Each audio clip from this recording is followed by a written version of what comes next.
దేవుని వలన సమస్తము సాధ్యమవుతుంది. ఇలాంటి వాడు కూడా మారుతాడు ప్రియులారా. ఇది నేను వాక్యం చెప్తా ఉన్నప్పుడు ఒకవేళ మీ కుటుంబంలో కూడా ఎవరైనా కఠినంగా ఉన్నారా, దేవుడు అంటే వ్యతిరేకంగా మాట్లాడుతూ దేవుడు అంటే వద్దని ఉన్నారా, మీరు వాళ్ళ కొరకు ఏం చేయాలా?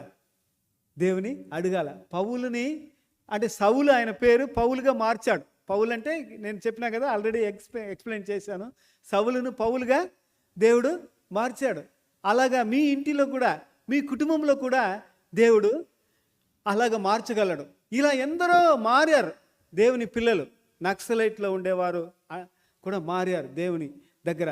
తర్వాత మన ఏమంటాం, సుందర్ సింగ్, సాధు సుందర్ సింగ్ సిక్కుల వాడు, ఆయన మారాడు. భక్త్ సింగ్ ఎబ్రోన్, ఆయన మారాడు. ఇట్లా వారు మారటానికి అసలే అవకాశం లేదు. చాలా దూరంగా ఉండేవారు